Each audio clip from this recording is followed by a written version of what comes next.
Influencer. Basta alam lang nila sikat yung tao. Hindi na nila iniisip kung sira ulo yun o hindi. Kung talaga legitimate, ba't di ka ba makakapagpatawa nang hindi ka mga alipusta ng kapwa mo? Lahat naman ng tao. Tama naman. Pero huwag mong gagawing katatawanan. Huwag mong gagawing katatawanan yun eh. Lalong-lalo na ikaw ang pinakamaraming kapintasan. Sa amin ka ako, bawal yan eh. Kaya alam nyo na kung ano yung gusto ko, di ba? Kaya lang, talaga bang hinahamon ko eh. Sila. Paninindigan natin. Talaga bang, seryoso ba kayo dyan? Baka mamaya pabiro pa ako eh. Baka mamaya, may diskarte na naman. Baka kaya-kaya ng mga senador na yan. Kailangan tingnan natin. Kasi sabi kong ganyan, kung ganito pala yung natutustusan ng PAGCOR, o paano ngayon yung tinutustusan kapag binaan mo yan? Sino sasagot ngayon dyan? Meron kasi tayo pero tama rin naman yung nakasaad dito sa mga panukalang batas ng mga kasama natin na binabantayan naman nila yung social decay. The weakening of the social fiber. So, titimbangin mo ngayon yan. Apo.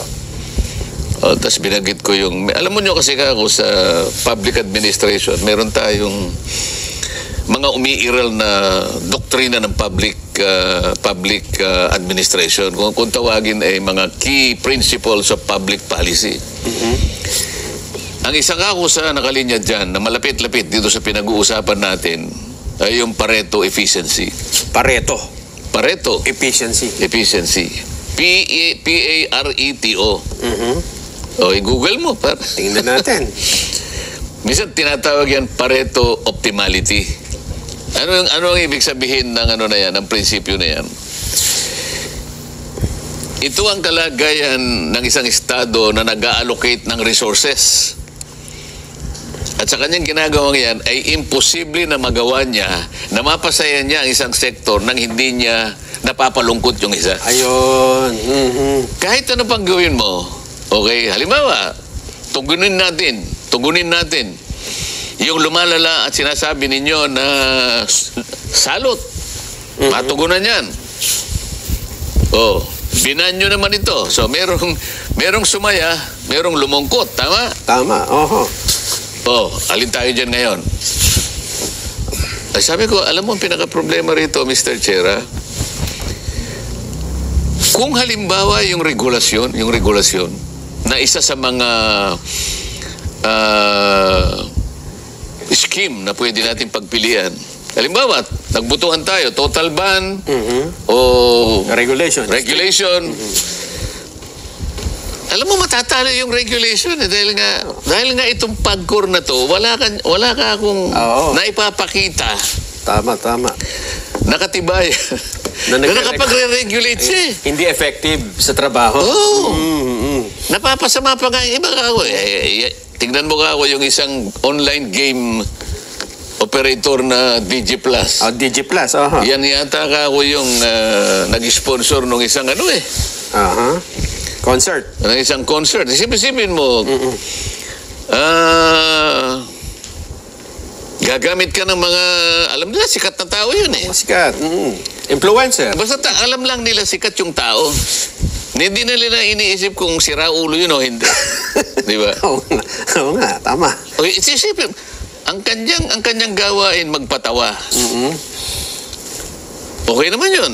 Marami naman tayong komedya. Maraming komedyante. Nakita mo naman yung mga institusyon sa komedya. Dolphy. King of comedy. Sino ang makikipagdebate na yung mga tao ngayon nakapagbigay ng talagang kasiyahan, pagpapasaya sa marami nating kababayan? Lalong-lalo na sa kahirapan ng buhay, di ba? Panchito, di ba? Aping Daldal, Chiquito, marami. Pagpapasaya, isang lehitimong gawain, isang lehitimong profesyon. At talaga namang kailangan ng isang lipunan. Alam ka naman, puro lang tayo kalungkutan naman. Hindi pa pwede yun. Wala bang, di ba? Oo. Pero kapag gumawa ka ng isang bagay, pinilit mong magpatawa, para alipustahin mo ang kapwa mo. At the expense of others. Di ba? Pangalipusta, panlalait, Nasa tamang pag-iisip ba yung tao na yun, Nelson? Parang binanggit nyo kanina, parang Pareto. Ikaw lang sumaya. Pero yung isa ay pinalungkot mo. Hindi, malayo ang Pareto ron eh. Meron doktrina pa yun, kaya ayoko na lang palawakin. Ang ibig ko sabihin doon, kung talagang ang gawain, kung talagang legitimate, ba't di ka ba makakapagpatawa nang hindi ka mga alipusta ng kapwa mo? Siguro pwedeng tanungin eh. Wala bang kamag-anak yun na magpapayo sa kanya?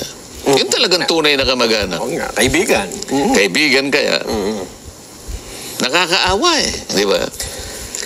Sino bang tao ang masasabi mo na walang kapintasan? Lahat naman ng tao. Tama naman. Pero Huwag mong gagawing katatawanan. Huwag mong gagawing katatawanan yun eh. Lalong-lalo na ikaw ang pinakamaraming kapintasan, halimbawa. Sa bagay, Siya nga, may problema sa sarili niya eh. Hindi niya malaman kung lalaki siya o babae siya. Problema yun. Alam mo, sa psychology, ang tawag doon yung cognitive dissonance. No? Marami tayong masasabing doktrina eh. Ang katapos-tapusan lang yan eh, dapat para ang ating bansa ay maging progreso. No? Lahat tayo. Ano man ang profesyon natin, magpakasigasig tayo, magpakasipag tayo. At huwag natin nga haluan ng kahit ano, yung dito ka magaling, di ba? Katulad mo, Nelson. Ito naman dito ka talaga natanyag. At meron ka namang kakayahan talaga na makapag-alay tayo ng konting pag-uusap, may bahagi natin sa ating mamamayan. Yan ang ating pagsisikapan eh. Pero para gawin natin ito, gagawa pa tayo ng ibang bagay.